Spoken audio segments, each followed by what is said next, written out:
Hello, I'm Sheryl McCarthy of the City University of New York. Welcome to One to One. Each week, we address issues of timely and timeless concern with newsmakers and the journalists who report on them, with artists, writers, scientists, educators, social scientists, and government leaders. We meet each one to one. I'm delighted to welcome veteran political journalist Joyce Purnick to the program. She was the first female Metro editor at the New York Times, and her Metro Matters column was a must-read for every government leader or political wannabe. In the course of her career, she has covered the careers of 6 New York mayors, and now she's written the first biography of Mayor Michael Bloomberg, who as of today has won his 3rd term as mayor by 5 percentage points over City Comptroller William Thompson, Jr. Welcome. Delighted to be here.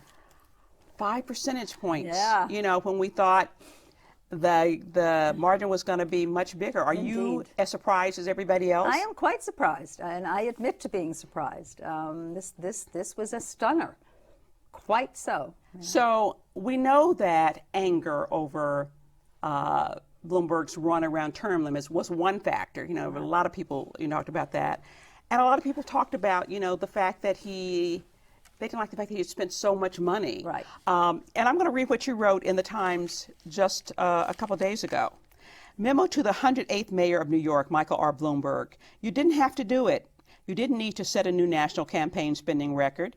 You didn't have to become a one-man stimulus program employing costly campaign consultants, ad producers, and all those volunteers. You didn't need that barrage of television ads, those wasteful, glossy mailings, or maddening robocalls. None of it. You are the incumbent. You are in and destined to stay in after today's mayoral election because unless unduly provoked, New York voters don't reject their incumbent. Right. But they almost did. They almost but did. They almost did. So. But they didn't. Right. So was it the money, the almost $100 million of his own money that he paid? Did that hurt him? His campaign people are now saying, it now shows that we needed to spend that much money. Yeah, there are a few different ways to analyze what happened, and no one obviously can know for sure. If you look at the figures, Bill Thompson, his opponent this time, got just about the same number of votes as Freddie Ferrer got last time in 2005 in an election that Bloomberg won by almost 20 percentage points 4 years ago. The drop-off came in Bloomberg's votes. He lost. He got many fewer votes this time. What does that mean? It could be complacency. It could be that Bloomberg voters said, oh, I don't have to bother. He's a shoo-in. He's a shoo-in. Right.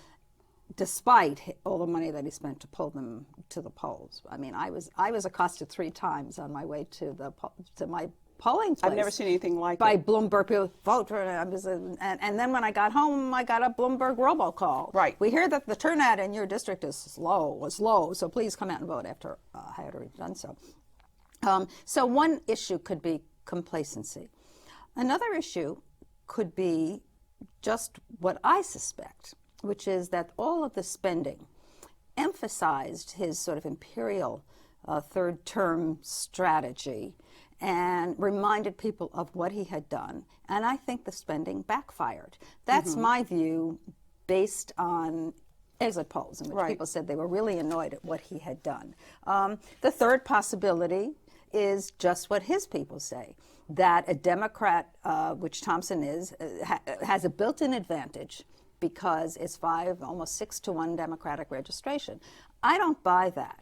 In other words, they're saying, well, we had to spend it because Bloomberg isn't a Democrat. Right. I don't buy that because last time he won by almost 20 points. Right. So what are we talking about here? Right. I think there was a certain combination of disaffection and complacency. So Mike Bloomberg gets a 3rd term. He does. It has been my observation, and you seem to agree in your book, that no matter how popular a mayor has been, no matter how good a mayor, an effective mayor he may have been, at some point New Yorkers just get sick of him.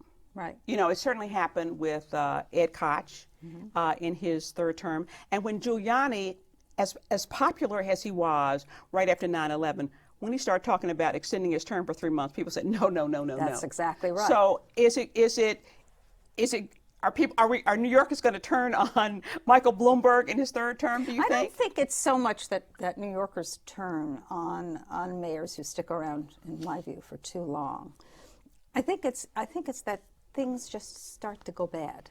LaGuardia served 3 terms. His 3rd term was a mess. It was sad and depressing, and he didn't really want to be there.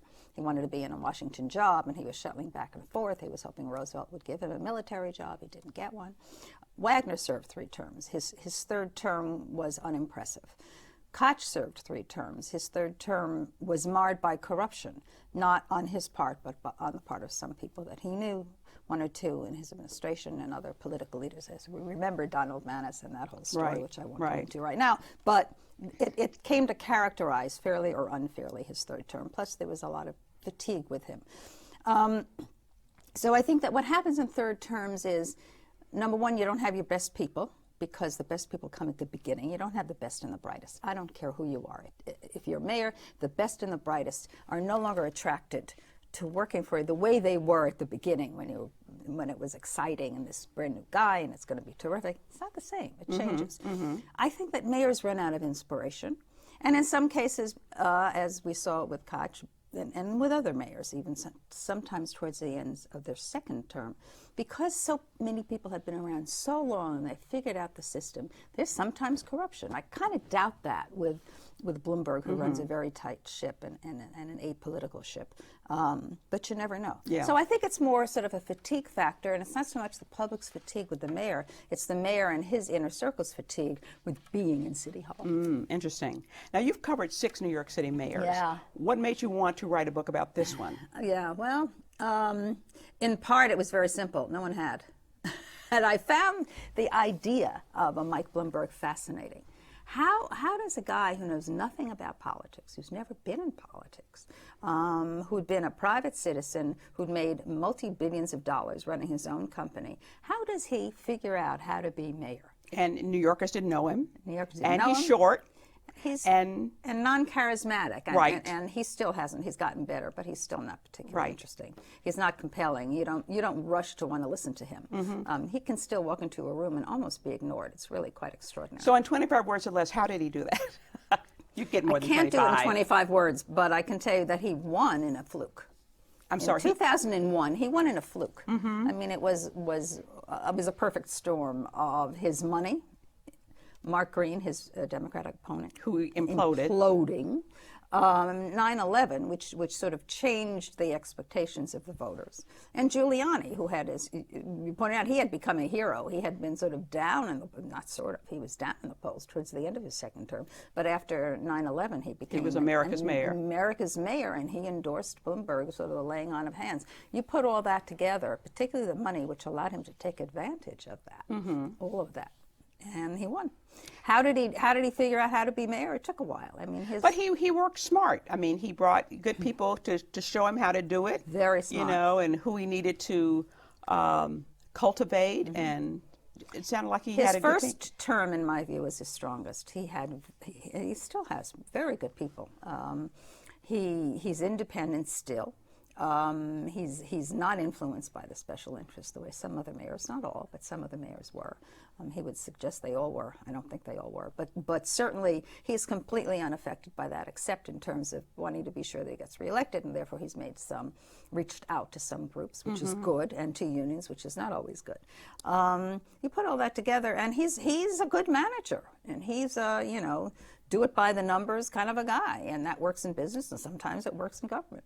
So. The fact that he is so rich, and we're not talking about campaign spending, but that he is so rich, has that been a positive or negative thing for the city? I mean, on the one hand, he has been enormously generous to all kinds of institutions and causes, and on the other hand, some people feel he's controlling things with his money. He's buying support for his initiatives with his money. Yeah. Well, his philanthropy is what I think you're talking about, which is part of a picture, is very generous. He gives money to civic and cultural groups all over the city. A lot of his money goes to those groups. And it's good. It's good for them. It seeds goodwill, and it helps them, particularly when the economy is troubled. It also helps him. It's good for him. And I think it raises really interesting questions about what it means to be sort of one-man stimulus package and what that does to dissent and whether it chills dissent on the part of civic groups and other leaders who know that they are likely to get his money and don't want to lose it. Mm-hmm. It raises interesting questions. At the same time, if you look at the results of this campaign, it would suggest that the money really didn't have the influence that he thought it would have.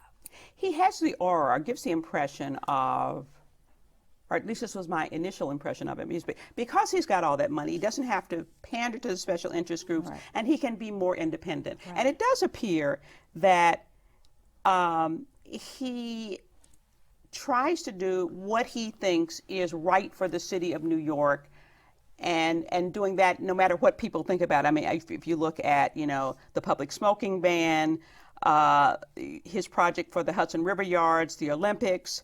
I remember once hearing him saying once, and this was amid all the controversy of what was going to go up in Ground Zero, after 9/11, that, and people were pushing for rebuild the towers, show them that right, America is still strong. And he was saying, well, I don't know that we need more office space. What we really need is more housing. Yeah, he wanted housing. Yeah. And I remember when they were talking about the memorial there, he said, nobody wants to live in, was it a cemetery? Was he saying New Yorkers don't want to live in a cemetery, which angered a lot of people.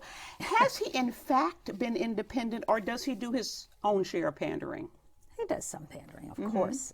I mean, there's no way that he couldn't and govern. He's got to be able to govern.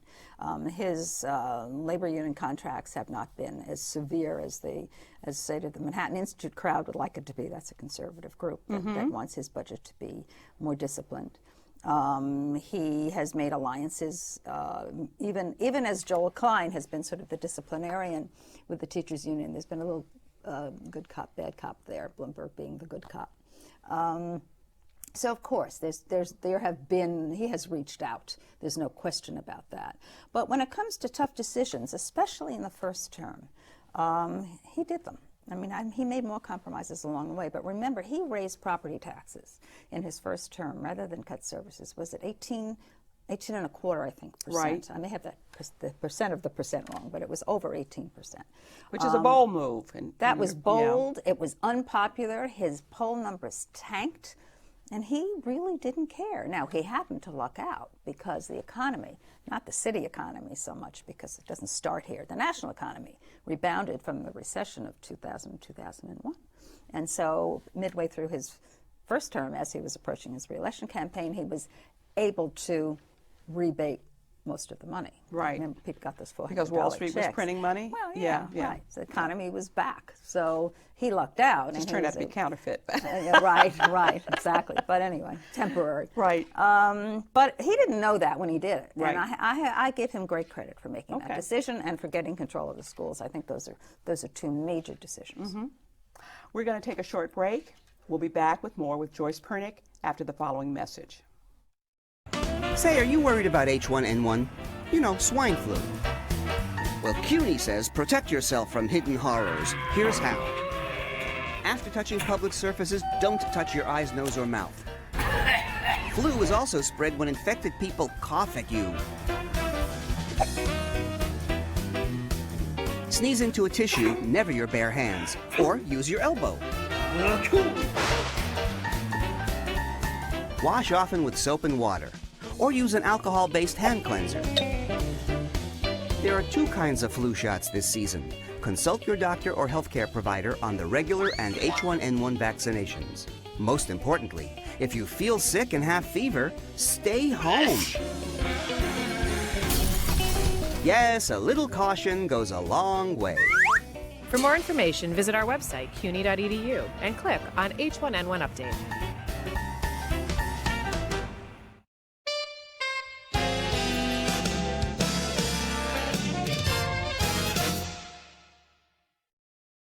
Welcome back to One to One. I'm Sheryl McCarthy of the City University of New York, and I'm talking with Joyce Purnick, author of Mike Bloomberg, Money, Power, Politics. It's just been published by Public Affairs Books.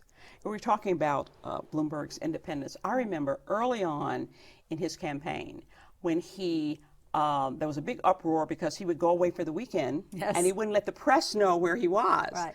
And he said, it's not your business where I go on my weekends, as long as the people, at City Hall can reach me, you know, if there's an emergency. That's right. I thought that was great, just because I think the press is often so arrogant about these things. But that showed, I mean, that was a different kind of mayor who felt he didn't have to let us know where he worked. I thought it was a little, I didn't think it was Did great. you not? Okay. No, Okay. I thought, I mean, and I seem to be in a minority here, but nonetheless, I think if we can know where the President of the United States is, I think we can know where the mayor of New York City is. That's all. And there's a certain imperial quality to saying, none of your business. Well, you know, maybe it is. What if there were an emergency and he couldn't fly back in time? But do you think he changed, I mean, that was one example, but do you think he changed the tenor, the template of the mayoralty somewhat? In A little bit. Yeah, I think also he tapped into, and you know, being a techie, which is how he made his money. I think he realized something that maybe some of us were a little, maybe not you, but a little slow to realize, which is that in this era of cell phones and Blackberries and so on, you can always reach someone. Right. And of course we knew that, I knew that, but I don't think it quite factored into my thinking. So he realized that. He was a little ahead of a curve on that. It is true, wherever he is in the world, he can be reached. Whether he can get back here or not, I don't know. But I do think that imperial quality is a little annoying. And I think people, while they didn't object and they thought he should have a zone of privacy, I think for the most part people weren't thrilled at his saying, you know, I'm just going to do what I want to do, and I'm going to live where I want to live, and I'm going to throw the parties I want to throw, and I'm going to, if I want to, you know, go off in my private plane to Israel with members of Congress to make an appearance, I'm going to do it. I mean, there's something that sort of builds a reputation that way. You don't think it's that great. It's certainly not in touch with most people's lives. You talked about, you know, two of his big initiatives, you know, taking over the school system and raising the property taxes a lot. And he's initiated or tried to initiate a number of other really big changes, some of them successful, some not. You know, he's trying to get the Olympics to come here. He's trying to build, you know, the development with the stadium on the west side. Right. He tried congestion pricing to cut down on traffic in Midtown. He was able to get a total ban on smoking in bars and restaurants. He turned the Times Square area into a pedestrian walkway. You know, some people say, you know, this is terrible, but I mean, it seems to have worked out. Nobody's been run down. Nobody has been run down. Although at a price. Right. One of those traffic agents watching every car. Has he made more sweeping changes than any other mayor that you remember? Or at least attempted. I think it's hard to. I haven't done that comparison in my mind. He certainly attempted more sweeping changes. I don't know that he hasn't accomplished more sweeping changes, and you have to look at each one individually. And the smoking ban, I think, was terrific, but in fairness, Koch is the one who banned smoking in most public areas. Okay. And what happened is that then Bloomberg and his health commissioner came in and said, let's extend it. And actually, if you remember, it was Ed Koch who banned smoking in most in restaurants and public buildings, but we had to have that smoking zone at the bars, remember? Right. That's what got changed. Okay. I mean, I'm not saying it was a minor change. I personally, as a non-smoker, I think it's terrific. But the big move was actually under Koch. Okay. Koch actually also did major housing construction. Oh, yeah. Which was a big move. Right, and taking over all the renovating buildings, in right, and renovating buildings them. and so on. Absolutely. Right. And so that was a big move. At the same time, I think you have to say that. And one more thing. Taking over the schools, putting the schools under mayoral control, that was a change whose time had come. The legislature was ready to do it. The city had become completely fed up with community control. Decentralization was not working. It was going to happen. It would have happened under Giuliani if the state legislature wasn't so furious with Giuliani because he was so arrogant, and they wouldn't give it to him. Right. So it would have happened, I believe, assuming Mark Green had won. I think if Mark Green had won, I think that Mark Green would have done it, although he might have delayed it a little bit if the teachers union had asked him to. Who knows? He said he would have done it. I suspect he would have. So I don't know that he has to get all that credit for having done it. I think he has to get more credit for having, done it in a very aggressive fashion, and for keeping the achievements of the schools at the top of his agenda. So I think it's very hard for future mayors to be able to pass the buck ever again on schools, unless we go back, which we will someday long after I'm gone, to decentralization. Inevitably, the pendulum swings. But I think he has to get major credit for the way he's gone at it. I don't think he gets as much credit as he and Joel Klein claim for having turned the schools around. Because that I don't remains think an open question. It's a debated question, an open question, and I believe they have improved. Based on, I did a lot of reporting on this. I think they have improved. I don't think they've improved as much as they say. What else is new? Right. One big criticism you can often hear about Bloomberg is that he favors the developers at the expense of services or anything else. Do you think that's? Do you agree, and do you think that's a bad thing? He's pro-development. There is no question about it. He would be the first person to say he's pro-development. I have heard that argument made against every mayor I've ever covered. I have. Maybe not Dinkins. Because as you say in the book, New Yorkers hate development. He was only here for 4 years, and I don't remember if that, and the economy is in very bad shape. Maybe it didn't happen when Dinkins. But if he'd stayed around for when the economy started to rebound, it would have been made against Dinkins. As you said, New Yorkers don't want to build anything except schools, maybe. And firehouses, or don't close firehouses. New Yorkers hate development. When I talked to Bloomberg about it, he gave me a very good answer. It's a little flip, but it's good. He said, well, who do you think is going to pay the teachers? That's what he said. Basically, if you don't have development, if you don't have buildings go up, you don't have people paying taxes, who's going to pay for the services? That's his argument. I tend, having watched this now with so many mayors, I tend to think that's true. Could he have insisted on even more luxury housing developers build a certain component of affordable housing? That's always a debate. Where do you draw the line? Can you, because that's something that he did and something that other mayors have done, that, you want to build this luxury tower for very, very rich people? All right, you got to build X number of units of affordable housing. Where do you draw the line between discouraging or encouraging development? Maybe mayors could do more of that, including Bloomberg. I just don't know. Right now, of course, the economy is so troubled, a lot of these luxury buildings aren't even renting. I think more interesting and more important in the long run than the development is the zoning.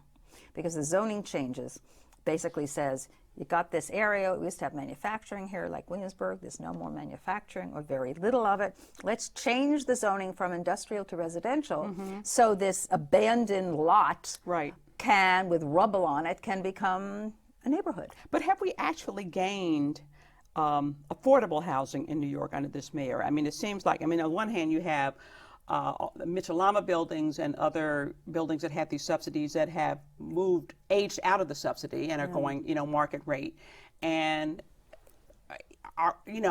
if you look at the net number, of affordable, have we gotten any more?